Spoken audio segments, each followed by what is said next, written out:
Hattie and Hudson by Chris Van Dusen. So he did the story and the pictures. That is Hattie.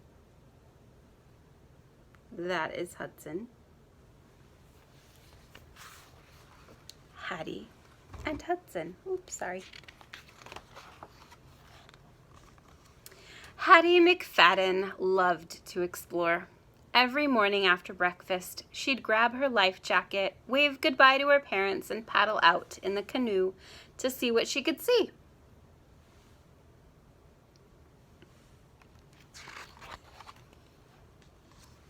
Hattie discovered all kinds of things out on the lake. She watched as a beaver tugged an alder branch slowly through the water. Above, two bald eagles circled round and round on wings, broad and flat.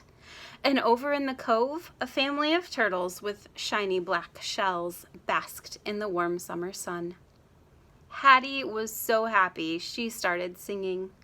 When the sun is up and the day is new and the birds are singing in the sky, that's when you find me in my little canoe, paddle just a paddling by. She had no idea she was being heard.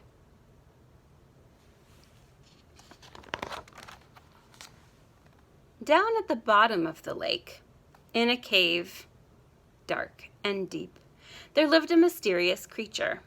He was enormous, but elusive. That means no one's ever seen him. He hides good. He never ventured up to the surface. He spent his days down below, all alone and out of sight.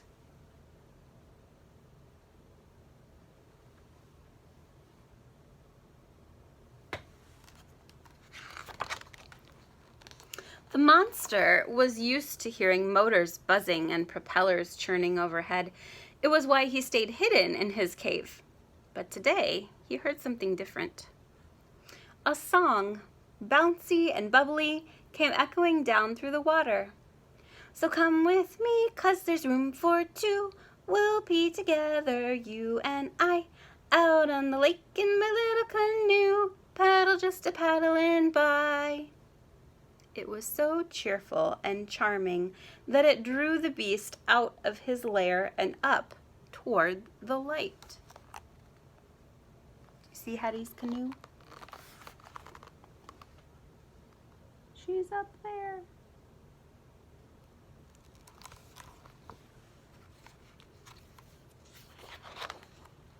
He broke through the water, drawn by the music, and there, just off to his right, was a young girl alone in a canoe, singing.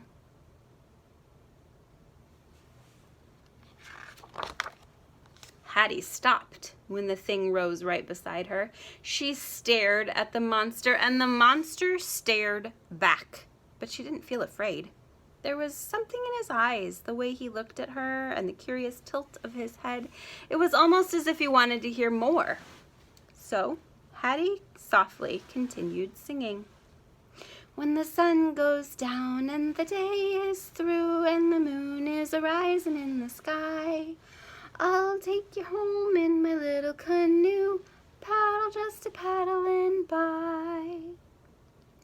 And as she sang the last note, Hattie was astounded when the giant joined in, harmonizing with a low rumble.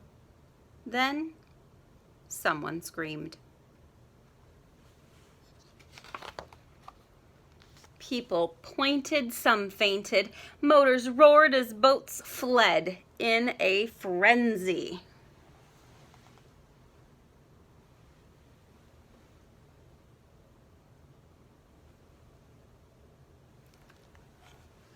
Amid all the commotion, the creature slid beneath the water, and Hattie paddled slowly and silently back to the dock.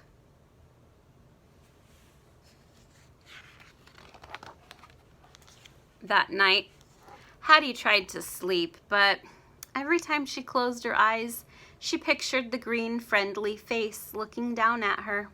She wondered if she'd ever see him again. She decided she had to find out.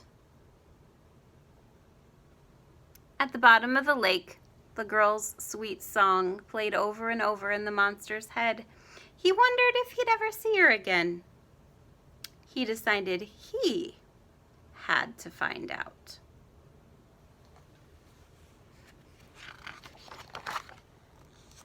Hattie paddled the canoe quietly through the darkness. She stopped, waited, and looked down into the rippling water.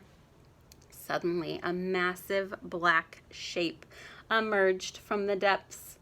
Two glowing eyes grew brighter and brighter as the shape drew closer and closer.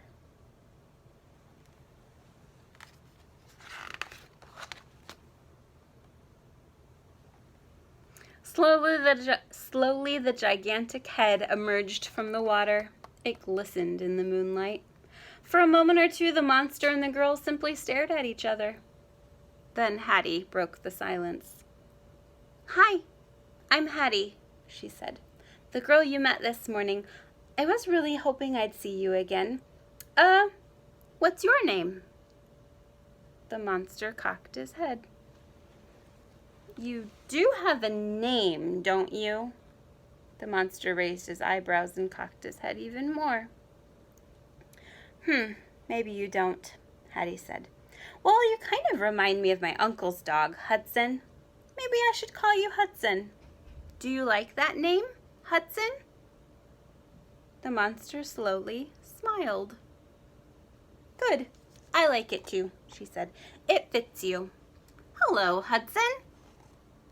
And just like that, they became fast friends.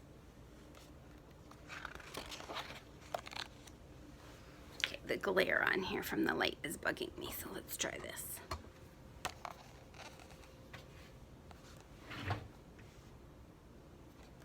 The little girl and the huge monster splashed and played in the silvery moonlight until Hattie realized it was time to head home.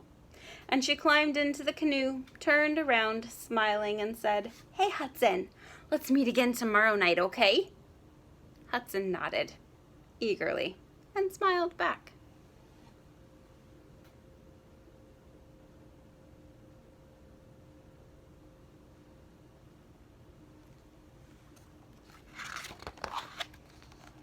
The next afternoon, there was a meeting at the town hall.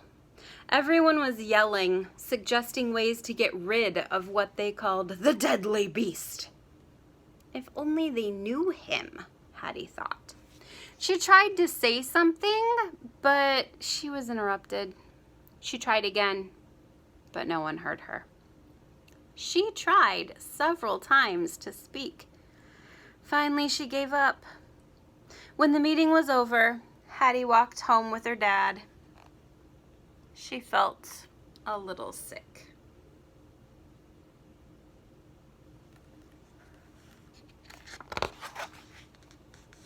Hattie snuck out again that night to be with Hudson, but when they met, she didn't feel much like playing. "The townspeople saw you yesterday," she explained. "Everybody thinks you're dangerous. Tomorrow, they're coming to catch you and take you away. I don't know where to, but we can't let this happen. We need a plan."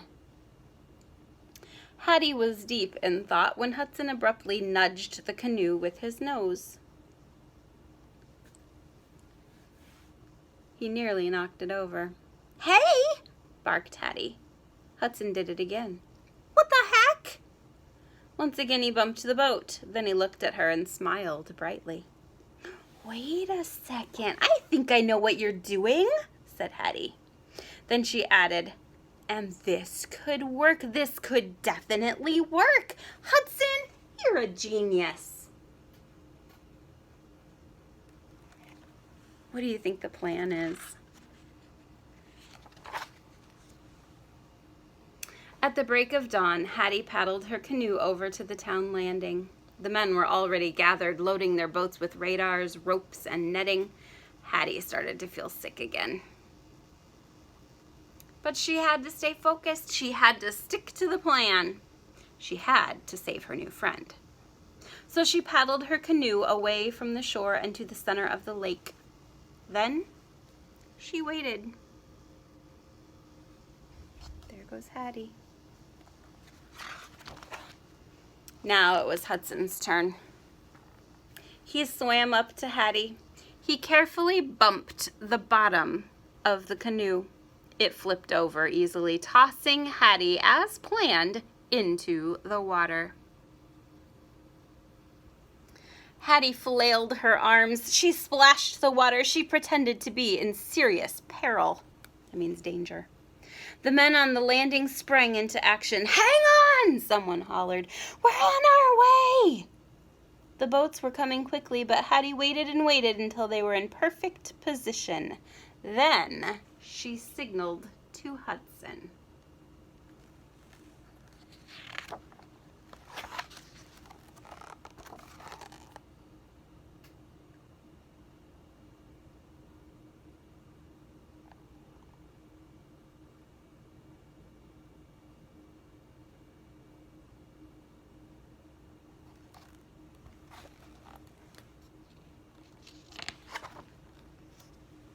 The people stared in complete stunned silence as Hudson slowly swam past. When he reached the landing, he gently lowered his head so Hattie could slide off. Now it was Hattie's turn to hold a meeting.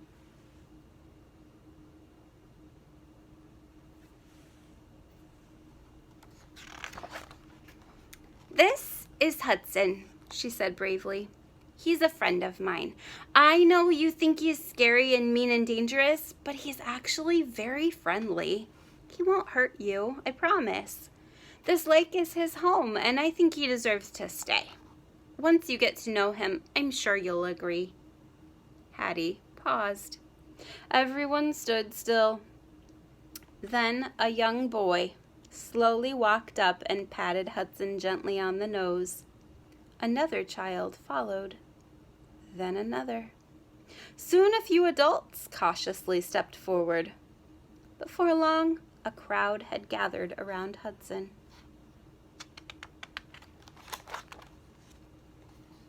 It took some convincing, but eventually everyone welcomed the idea of having Hudson around. He became something of an attraction. People traveled from far and wide to spend time with the famous friendly monster.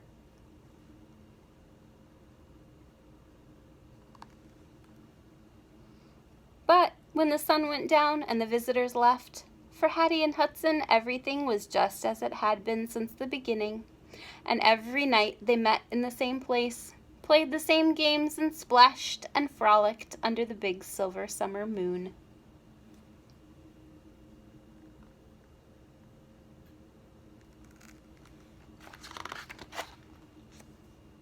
The end. Hattie and Hudson.